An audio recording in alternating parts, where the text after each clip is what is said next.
Hi, everybody, and welcome to this week's edition of Straight Talk with Bren O'Brien and Tim Rowe from The Straight, brought to you by our sponsors, Inglis and Darley. Today, Racing Victoria's reputation under fire, plus Sir Delius withdrawal from two key spring features, a change of ownership for one of Australia's biggest stables and one of Australia's racing's biggest transport companies, what to expect from Racing New South Wales show cause hearing, what to make of the Cox Plate, inbreeding with farewell a legend, and so you think, with a special interview with Duncan Ramage, Progeny of Aussie mares remain popular in Japan, and in wagering, Tabcorp's plans start to take shape. Tim, great to have you here. Before we get stuck in, a chance to reflect on Everest Day. Both you and I were fortunate enough to attend last Saturday. A lot of positive feedback around the world about Everest Day and how did it work out for you? What were sort of your impressions of the day, and I guess how it's evolved over the last few years? I thought it was a great day's racing. The undercard, some people thought probably wasn't as high as it has been previously in standard and horses, but the atmosphere was fantastic. Whether 75% under age 26, I'm not sure whether that stacks up, but there's a lot of young people there. It is a party vibe where I was. I was in a good spot, and I enjoyed it immensely.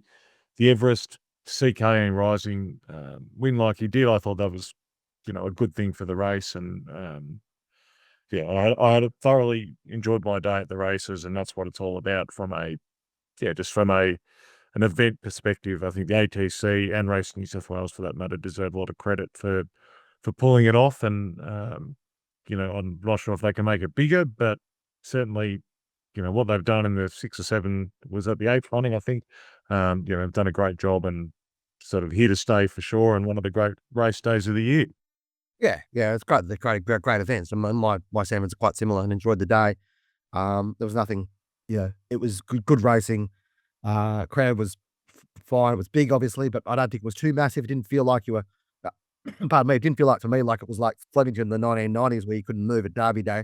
Like it felt like it was a good, a big crowd, which is great. And it's an event, and I think they've built it up really well. And I think, we'll obviously move forward to, Melbourne probably taking more centre stage from now on in. Racing needs to continue to engage. I think the other thing I will say is, I don't know about the sort of under 25 and 60% stuff. Like, my basic view of that from looking at that didn't seem to be the case. Like, I thought it was just an ordinary race crowd in terms of, the makeup and demographics. But, that's obviously a pretty key marketing message, especially from Racing New South Wales. So, but I kind of feel like racing needs to look itself in the face and go, who are we and what do we do best? And that's important as well. Obviously, attention now turns to Cox Plate Day this weekend. One of the great races and great race on the calendar. We'll have a chat about that race in a minute, but probably not the best week for Racing Victoria in terms of their own PR and how they'd like to put things, being on the front page of the paper for the wrong reason. A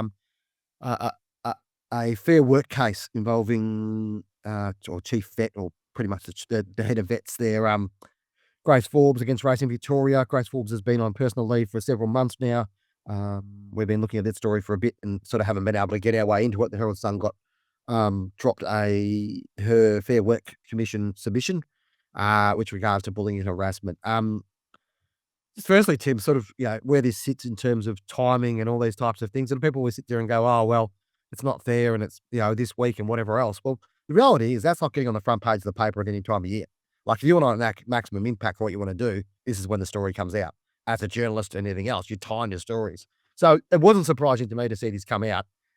This has been bubbling away for a few months, and we're in a situation now where it's come out. Racing Victoria probably on the back foot a little bit, and I certainly know that, having spoken to Aaron Morrison over the last couple of days, it hasn't been his easiest week in the job.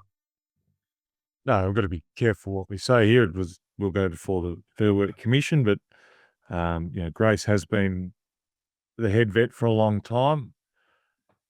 I will say she's probably hasn't had the respect of every trainer or participant in the industry. I think that's a fair comment, and that's not necessarily a slight on her. That it is a high pressure job.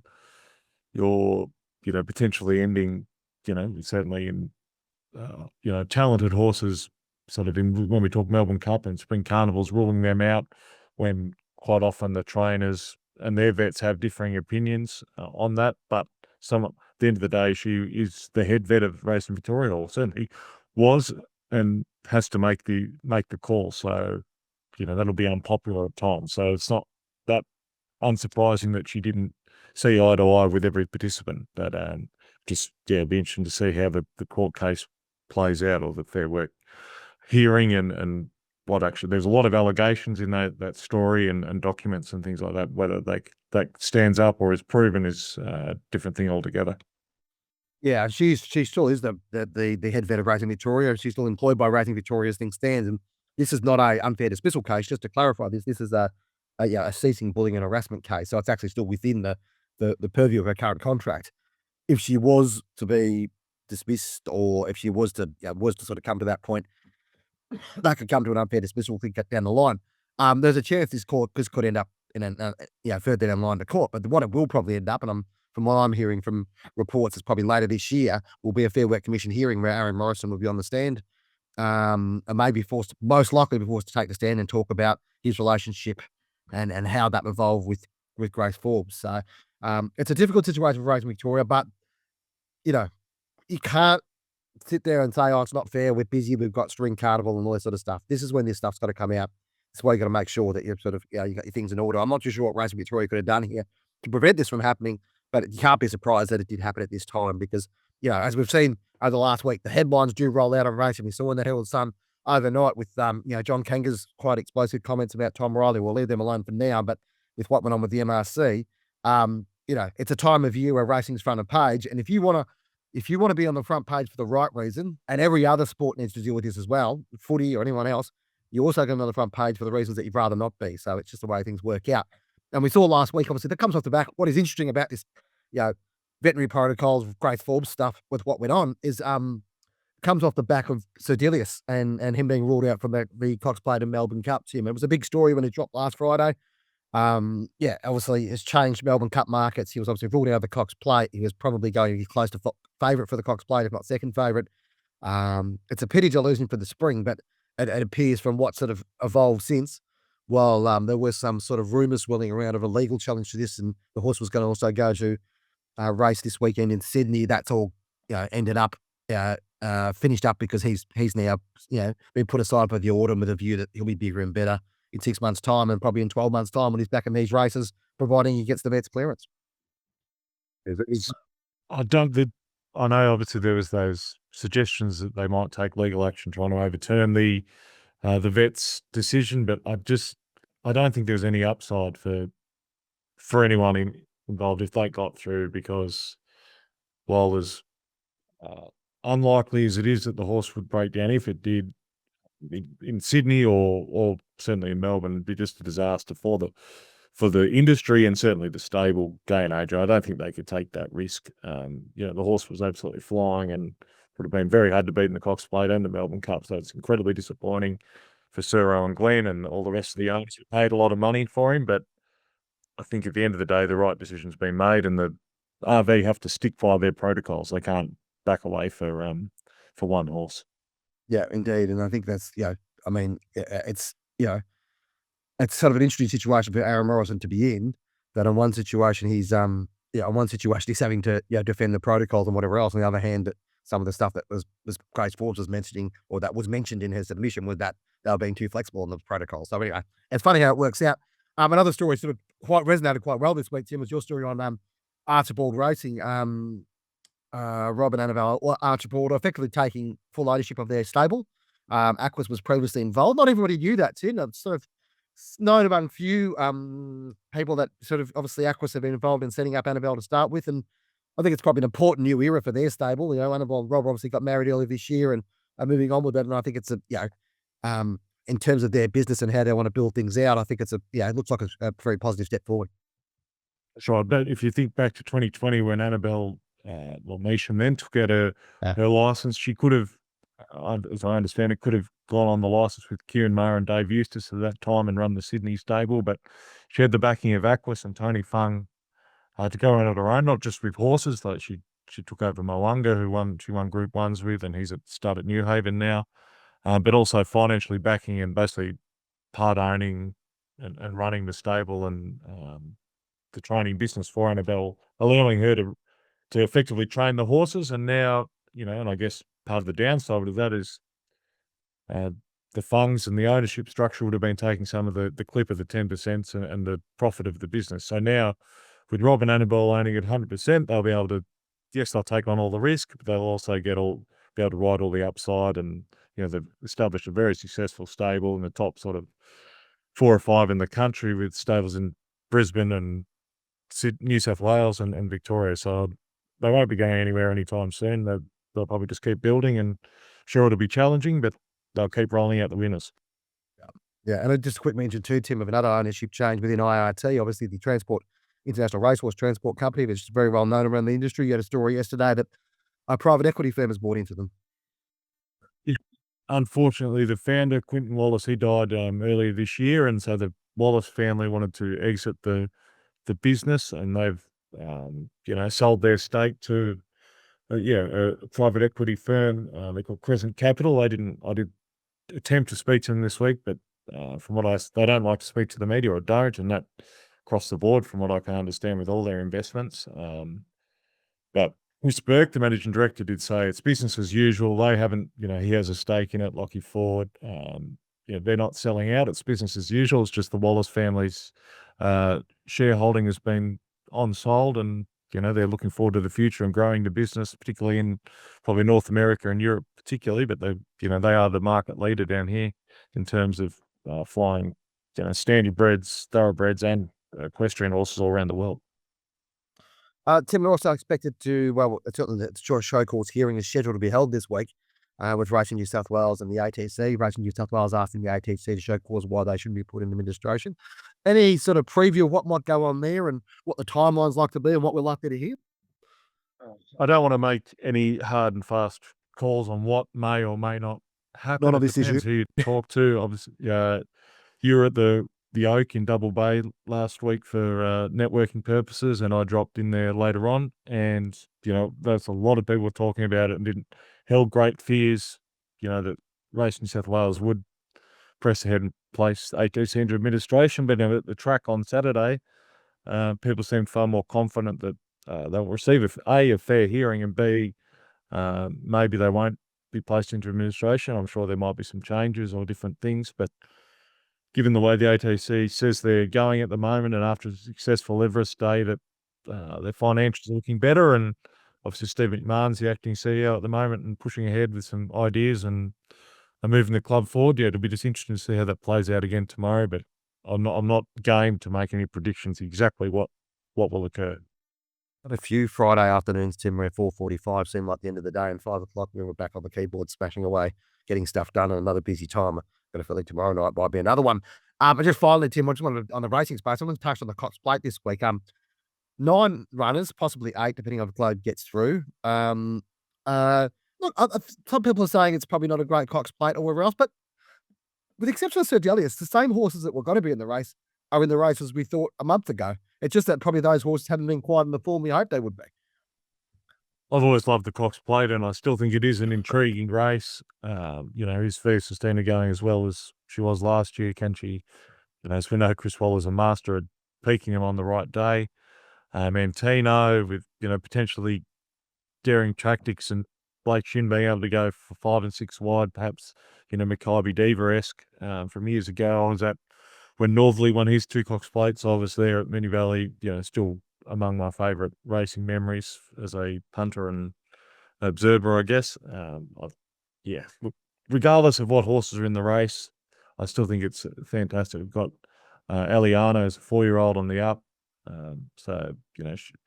Yes, you'd like to see Autumn Glow and a couple of others of the 4-year-olds be in the race, but there's always next year. Yeah. And I think that's just been the way the race been tracking with the position of the King Charles and now the position of the Golden Eagle as well. It makes it harder for those horses. They've got plenty of choices now if they don't want to push up to that 2,000 metres, especially the 4-year-olds. So it probably has changed the nature of the race a little bit. I still think it's a great race and a fascinating race. And we probably thought last year was an epic addition to what Versus Dennis stepped out and won by 8. So, the race itself can create amazing.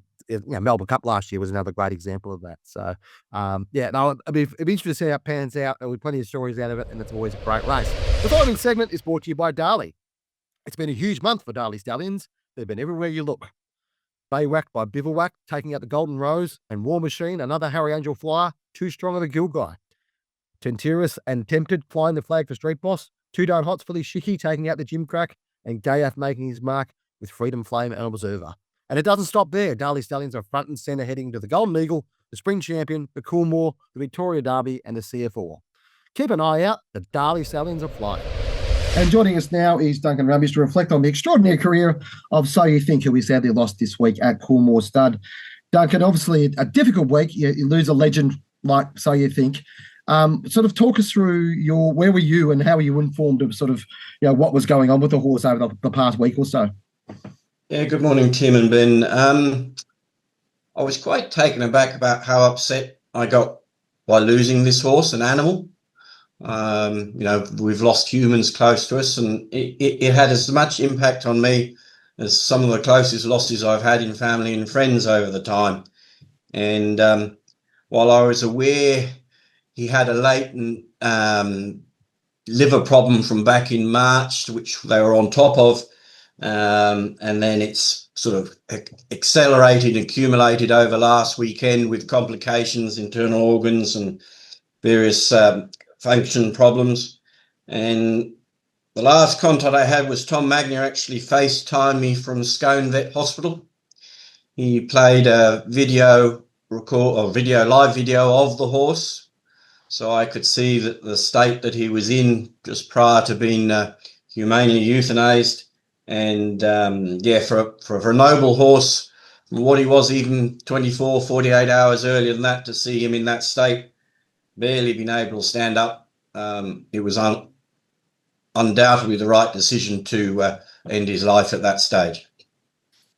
Duncan, how tough was that? So we've seen it with, Black Caviar and Peter Moody, and Luke Nolan chose not to go up and see her, but Neil Werrett spent basically 2 weeks with Black Caviar at the end.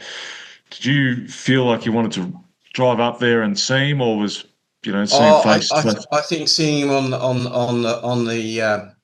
the video with Tom was satisfying me enough that the course of action that was going to be taken was the right one.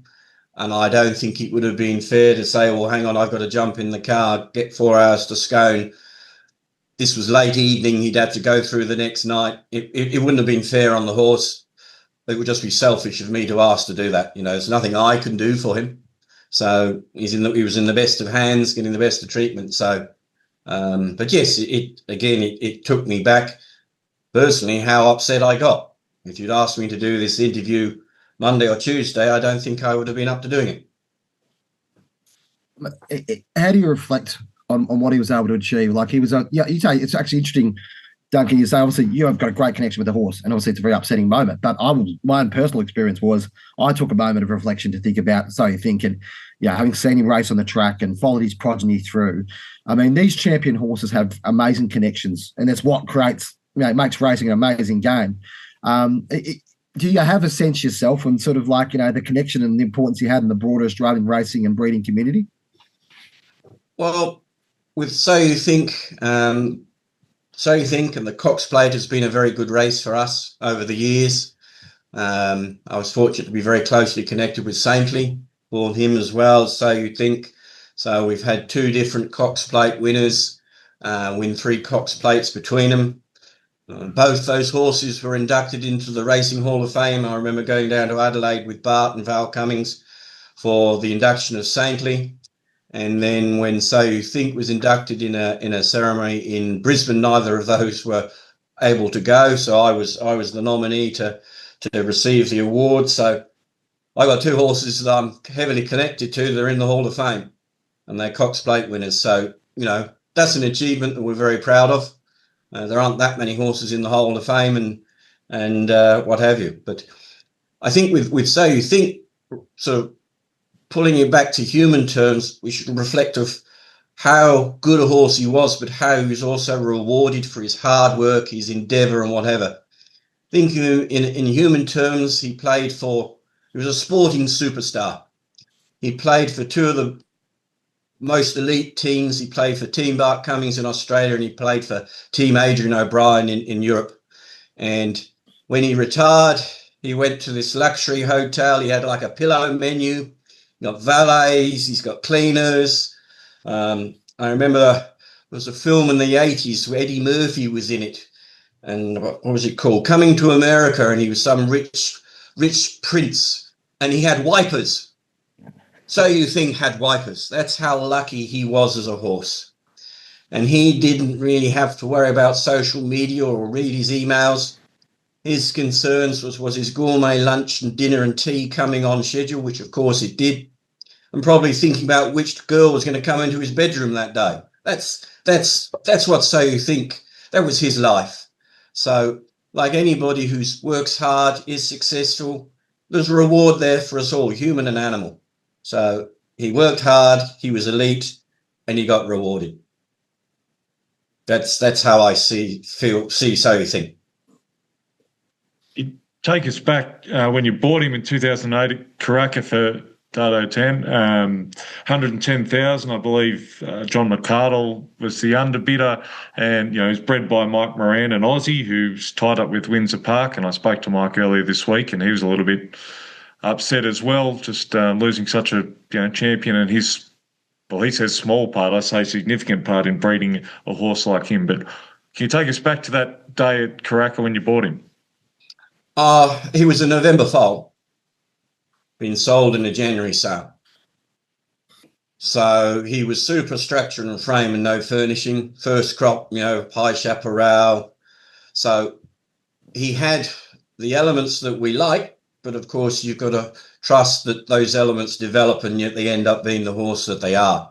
And he certainly, he exceeded those expectations at the time, but he developed into a lovely, free-moving, gorgeous, sound athlete. When was the sort of the word come through for Bart that, hang on, this bloke's actually something out of the box? He's not a horse that before he had his debut, he won as a 2-year-old at Rose Hill. It was one of those rare Rose Hill midweek meetings. Hugh Bowman rode him, and Bart had a stakes horse in the race called Shamash. I think it was called Shamash. We knew he was pretty good. Hugh managed to sit 3 or 4 wide round Rose Hill and still win. So at that point, you knew you got a very good horse. And his next start was the Gloaming, and then he went to Melbourne after that. So you knew you had a really smart horse. When those sort of horses, I was at the track a lot, and the vets and the trot ups and around the stables, many hours of every day. You get a feeling for when you've got a really good horse, and he was that.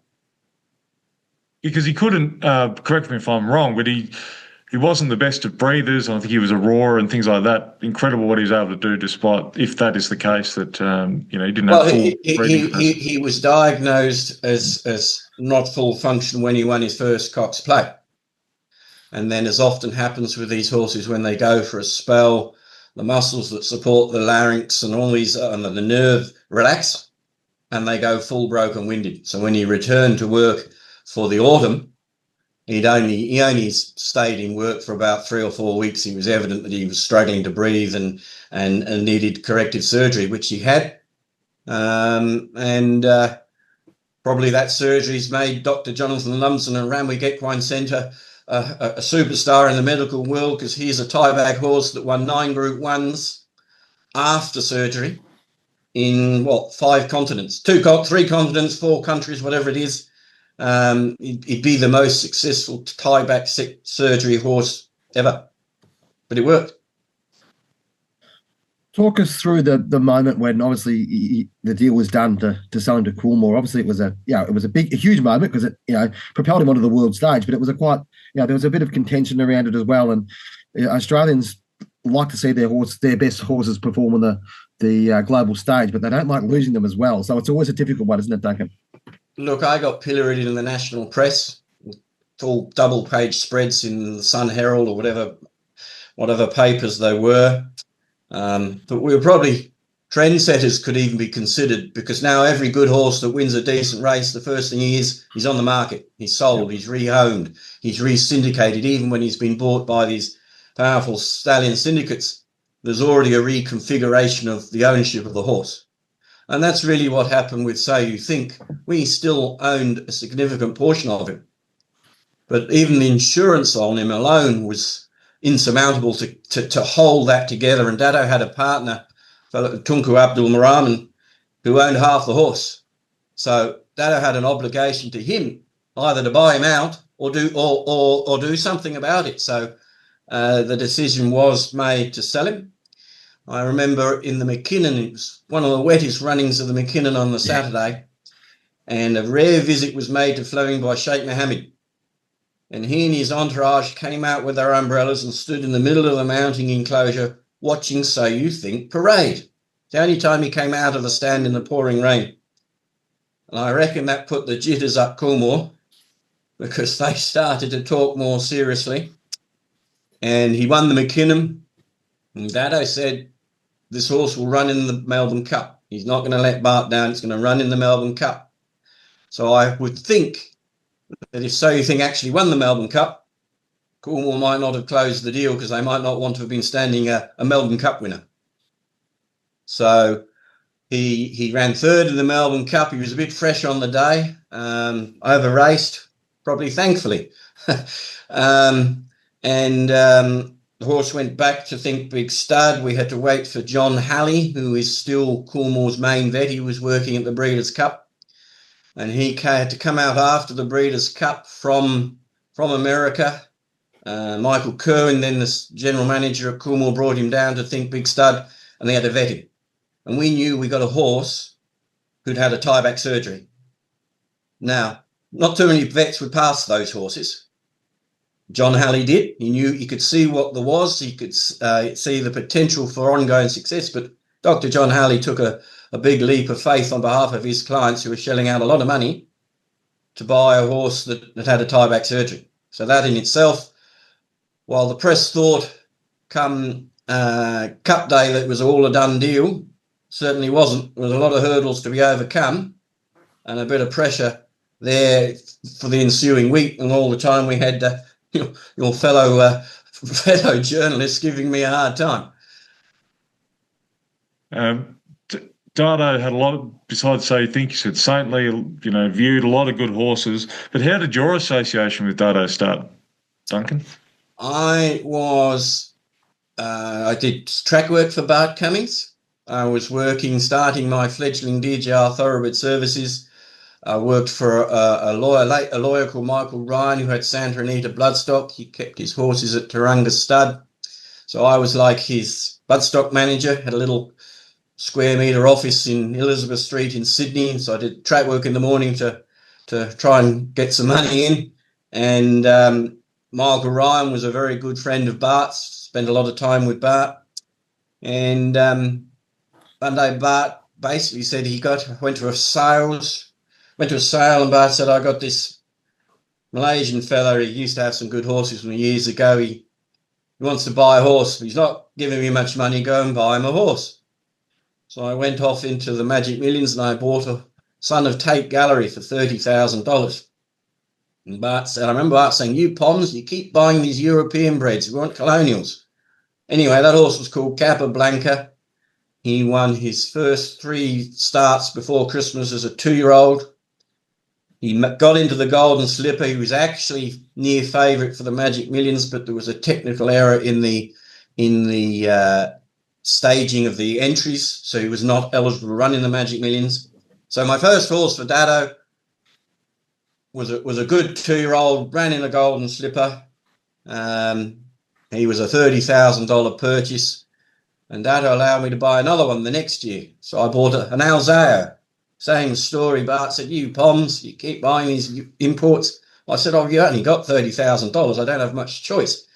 Anyway, he was called Botvinnik. He was a good 2-year-old. He ran placings in stakes, might have been the up and coming or some of these stakes races. He was a decent enough horse. So on we went again, and I think the next one was Danarani.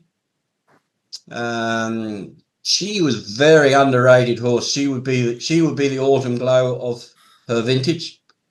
She won on debut Canterbury midweek again, sat 4 wide with Kevin Moses, still won.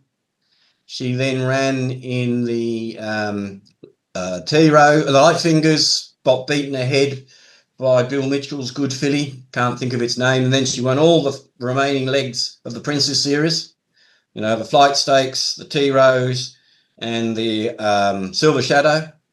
She then went to Melbourne and ran second in the 1,000 guineas. And the 1,000 guineas was still only a week, 10 days after the Flight Stakes. It was still possible to go. She got beaten, ran second in the 1,000 guineas. This was her first prep. She'd only been on the racecourse 5 weeks earlier. She ran in a Cox Plate. I saw a picture of all these reels of past Cox Plates. I keep seeing these horses that I used to have. She ran in a Cox Plate. She came back. She ran second in a Toorak. She was she was probably the only decent horse in the stable, and she kept that stable going in that year. She was very good. So she was a $50,000 Danehill. And so I got to buy. Dada said, I'd never have more than 3 horses at any time. Well, at his peak, we probably had 50. So over a 25, 30-year period, we gradually increased his exposure to more horses. We sort of got this image, as with the association between Bart and Dada of these two, increasingly elderly gentlemen enjoying their time together, ownership together. Well, what was it like being in the middle of that relationship, Duncan, of 2 guys who are, very successful in their fields? Dada obviously incredibly wealthy, Bart just an absolute Australian icon of racing. How did you balance that role and your role between those 2 guys?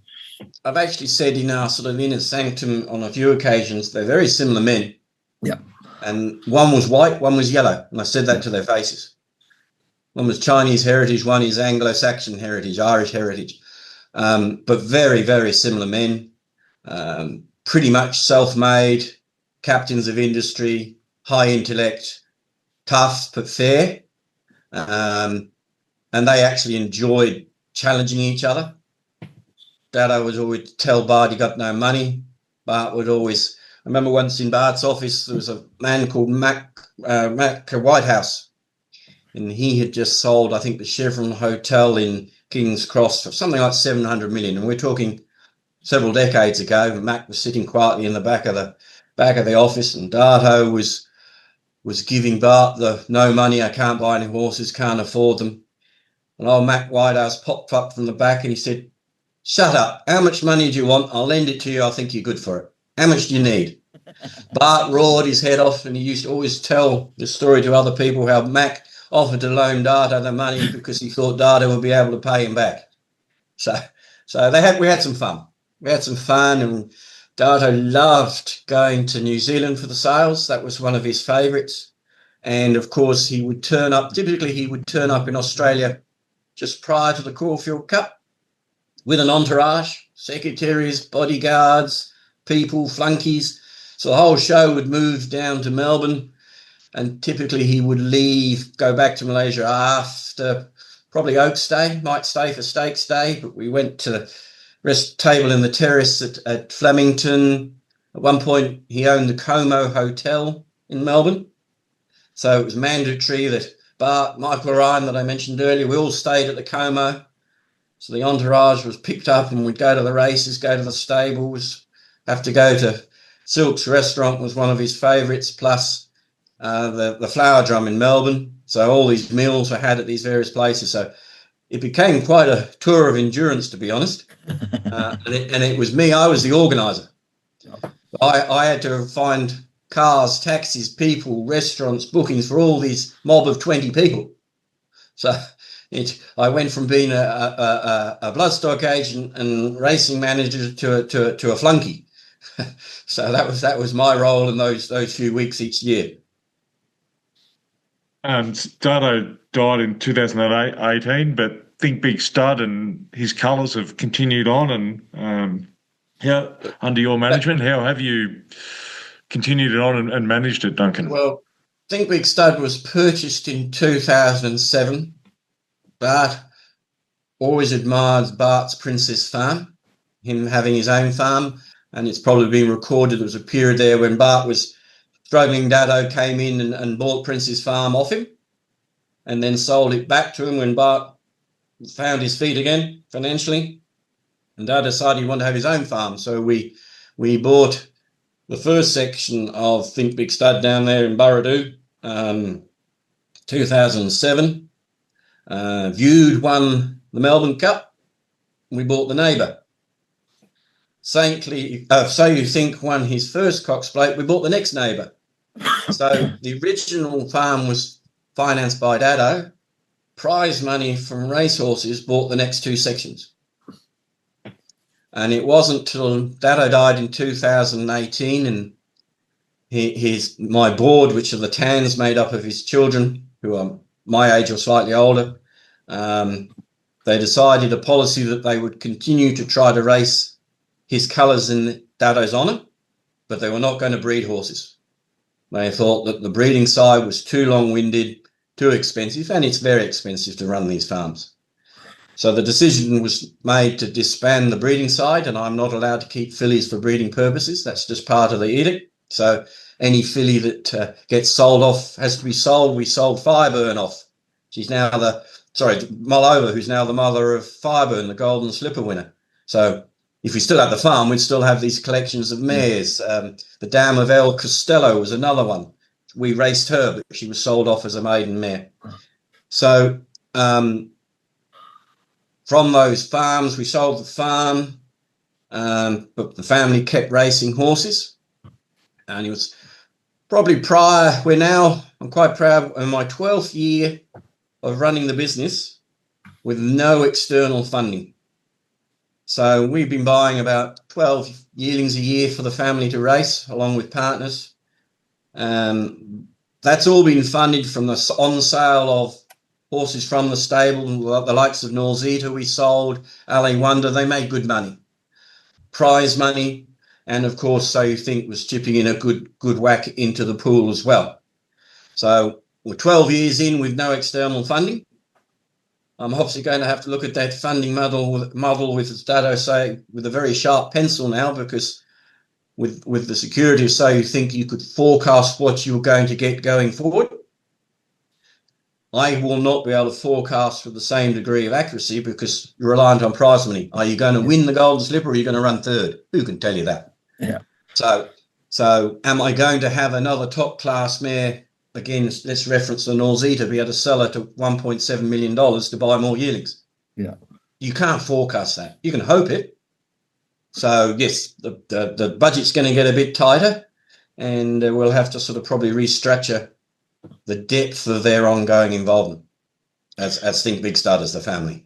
Yeah, and we see those colours in action, and they're such iconic colours week on week, and we'll see them at Randwick on Saturday, Duncan. You know, we've got a couple of horses. There's two runners at Randwick, and one in Melbourne. Yeah. Adelaide this Saturday. Glad You Think So. Not Glad You Think So. Sorry, Clear Proof will resume. Yep. He was touted as a high quality horse.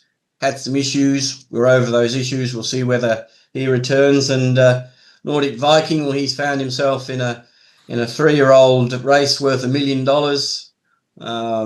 He didn't let down on a very firm Rosehill track last start. He got beaten 2 and 3 lengths by the horses that are nominal favourites for Saturday. Yeah. So if we get a better track, a better surface at Randwick, or more give, which we would expect Randwick to do, we've got to find 2 or 3 lengths to find ourselves in the pointy end of $1 million race.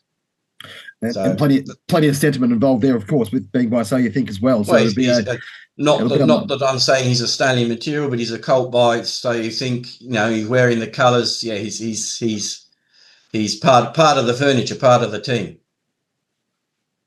And Duncan, how do you see the wider state of the racing and breeding industry? We're both at Randwick for the Everest on Saturday, and there's a lot of people there. But for someone who's involved in it day to day, how do you see the state of racing and breeding?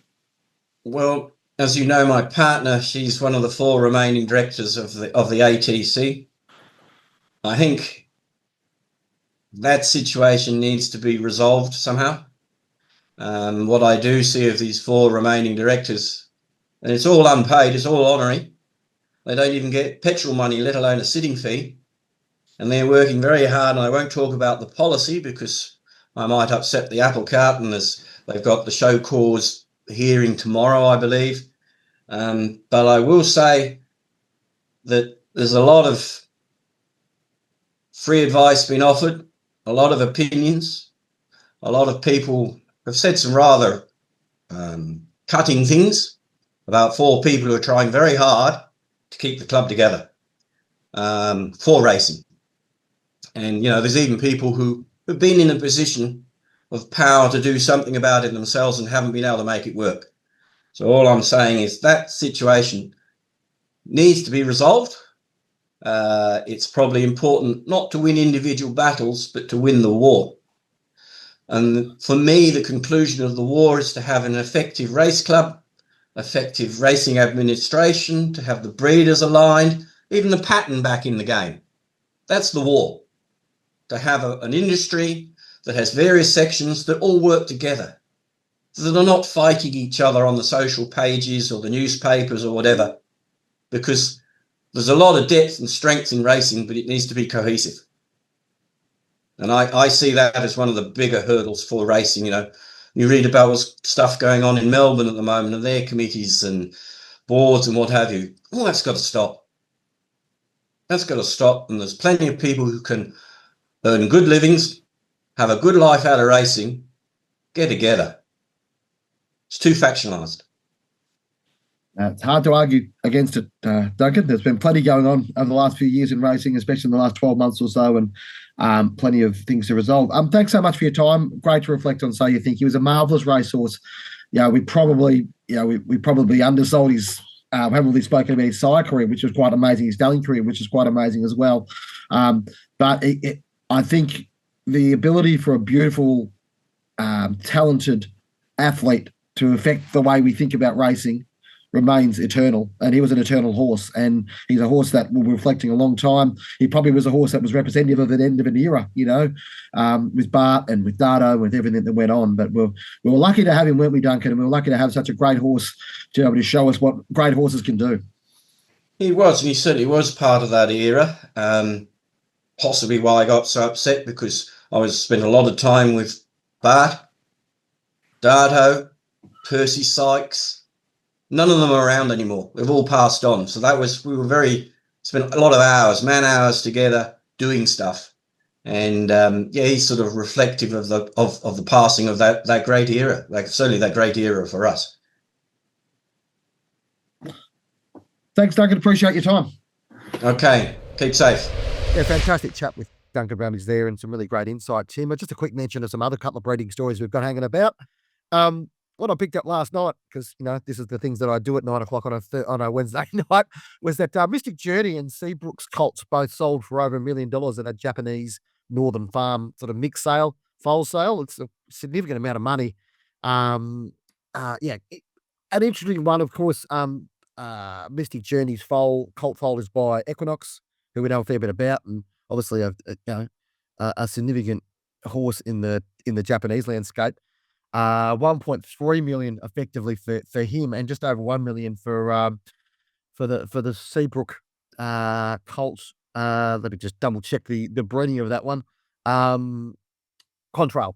Sorry, yep, that's right. Yes, by Contrail sold for 99 million yen, or just over $1 million. So look, we've talked about it a lot over the journey, but these Australian bred mares just very successful in Japan. Magic Millions first digital catalogue's due out tomorrow. I'll be interested to see what that looks like, Tim. We obviously had Taste of Heaven come into the sale early on this week as a sort of headline act. Jerry Harvey owns a horse, so obviously, that sort of helps them along a little bit, but that's interesting from that perspective. And Derby Racing also busy buying on Inglis Digital, Tim. They've had a lot of success, Cabalas and Robusto, and we've tried horses from different stables, and Bjorn Baker's got the majority of them and done a good job with them. And the horses they bought yesterday, Coolmore had a reduction sale of their colt syndicates, the colts that aren't going to make the grade at stud, and as we know, they've had quite a few retired to stud recently with Switzerland and Home Affairs, so it's proven to be a good model, but not every horse makes it, and they go on to be good racehorses, a lot of them. So they've been sold yesterday through Inglis Digital, and Derby Racing, Cabalas was an ex-Coolmore owned horse, and they've gone back to the well. Yeah, it's an interesting one, isn't it? I mean, they often well anticipated these Coolmore sales, or these even the Newgate sales and other ones that go through the system. So it's an interesting one. I think obviously the digital sales are going well. And you had a bit of a shout out too you want to put out there too, Tim. Yeah. John Jess, that a lot of people would know, he was Rose Hill for a long time, sort of track manager in Hong Kong, and the last sort of probably 25 years he's been working for a lot of the studs in, is doing the cards at sales in Australia, New Zealand. Probably hasn't been a sale he hasn't been to. He was at the Magic Millions 2-year-old sale for Tel Nolan only a couple of weeks ago. He's not in the best of health. JJ, he's a big supporter of myself on the straight. He's always been good to me, and I just want to say that he's a very popular figure. He treats, the top of the industry the same as the bottom, whether you've got 300 horses or you're a battler from the bush with one horse. He treats everyone the same, and just thinking of him and his family at the moment in Sydney Hospital, and his sons Michael and Dale. And Dale's some would know the name, or certainly be, he's the starter in Sydney, the head starter there. So would have started the Everest on Saturday. So just JJ said, very popular person. He knows everyone. Just thinking of you at the moment, going through a tough time, but he's tough as teak, and hopefully he pulls through. On the wagering now, and this week we had Tabcorp's annual general meeting. Always interesting to see these meetings, and I think in the Gil McLaughlin era, which is fair to say that we're well and truly in now. It's been interesting to see the reshaping of the tab. We were fortunate enough to catch up with a couple of people from the tab over the weekend. I was spent a little bit of time in Randwick having a chat with a few people, but also on Friday night having to run into a couple of people. The vibe around tab at the moment is exceedingly positive, and obviously the share price, reflects that. I think 39 cents in September last year, and now $1.06, $1.07 for those who are lucky to invest.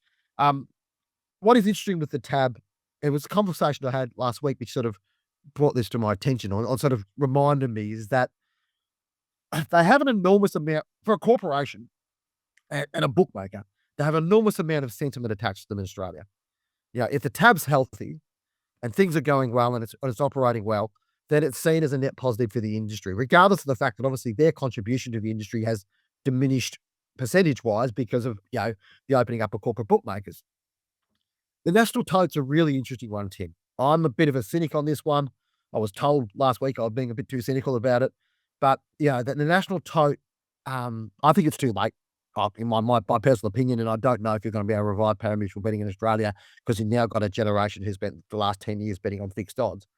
But leaving that aside for a minute, what the national tote is, it is significant for tab from obviously a corporate point of view to get it right. But Gil McLaughlin's identified this as a key measure and a key achievement for him moving forward, to show that they're a company of action. For many years, tab was seen as a company of inaction. Now they're seen as a company of action. The first 12 months have been very positive vibe-wise, but actually putting the runs on the board is key.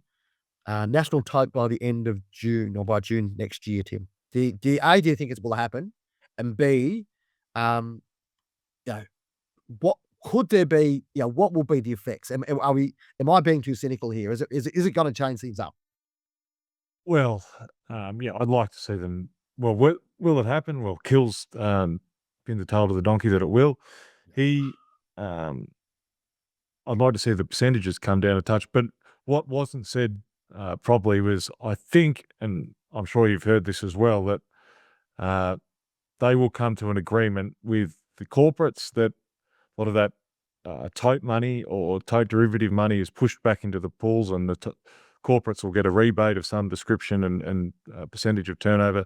But for the exotics would help, and even the win pools with things like that. That would make a bigger difference than just having one single tote. I think that the corporate money that they hold, an enormous amount, gets pushed back into the main pool and just get an earn off a percentage commission effectively. So I think that's an important part of this national tote, if they achieve it, is having the corporates on side. Whether they have to go to court to achieve that, I'm not sure. I think if they get cooperation from the major corporates, sports bets and mud breaks and so forth, everyone else will have to follow. So I think that's a major part of the plan.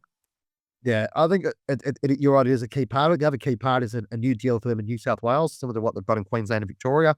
We've obviously got the Queensland situation with the review at the moment too. So, but the racing, the New South Wales deal is crucial, because it will set up Tabcorp to, moving forward to be in a much better position because it's such a massive market for them. And obviously they're heavily involved. They sponsor the Everest. They're heavily involved up there, and they're probably more heavily involved in New South Wales racing because of the nature of the agreements that has been struck up there than they are elsewhere. So they need to get that market right. Probably expecting that to maybe be a 12-month, 18-month thing before that gets on the board. I know that Gil McLaughlin and Peter V'landys are working very closely on that. I'm not too sure. I mean, I know if I was one of the other two racing codes, I'll be wondering why Peter V'landys has so much say, but he does, and he's very influential. And obviously the way that the funding boards work up there, Peter V'landys have a strong influence as well. But it's an interesting one. The other aspect to come out of it that Gil McLaughlin's incentive scheme got approved, Tim, which means pretty much he now has access, if all goes well, and over the next 12 months, in 2027, he'll have access to $18 million in bonus incentives through options. Not bad work if he can get it. But there's also an argument to say that when Gil took over, Tab was, floating sort of less than under $1 billion of valuation. And it's now sort of 2.8 billion. So the material uplift from the changes that have been made has been significant. As I said, a lot of that's been achieved based on the fact that things are going better than what they were, and there's been some good people put in good positions. The next 12 months of where the rubber hits the road, and we're really going to see that happen. But a really interesting time for Tab. They're a very interesting company because they're not your typical. It's a bit like the lkey rising market we were talking about last week, Tim. Sometimes you look at it and go, geez, it doesn't kind of make sense, but there's so much sentiment attached to Tab, in my opinion. And I'm not saying it's a bad thing, but it's the nature of the Tab and the history of the Tab within Australia. It does change people's perspectives of it and the way they see it from a corporate point of view. And Tab are banking on that. They want to see green everywhere. They want to see, the positive flow and all that type of stuff. And, they are upgrading their capability. They are trying to upgrade Sky and what they can do and everything else. So it's a really interesting time for Tab. The next 2 years will be crucial to see what happens. And I think probably in 2 years' time, Tim, we might see something a little bit different and, maybe a much bigger, stronger Tab. Definitely, especially with retail and all the rest of it. Yeah, and retail's a big part of that as well. Thanks for joining for the Straight Talk, brought to you by Inglis and Darley. Thanks to our guest, Duncan Ramage, and thanks to you for all listening. Don't forget to check out The Straight. Of course, it's moving to a paid membership model. And I urge you to go and check out that on the site and work through that. Some of our artists will start going behind a membership wall within the next couple of weeks. Check out the membership. Please join up. Use the early member code, which is available there to save yourself $20 a year. But we really want you to continue to grow and develop The Straight. The podcast will remain free and freely available, as will our newsletters along the way, and there'll be other news and stuff freely available. We do urge you to subscribe because we think it's worthwhile. Don't forget to give us a rating wherever you've listened to our podcast. Send us an email, editor@thestraight.com.au, and let us know what you think or who we should get on or whatever else. And we'll talk to you again next week.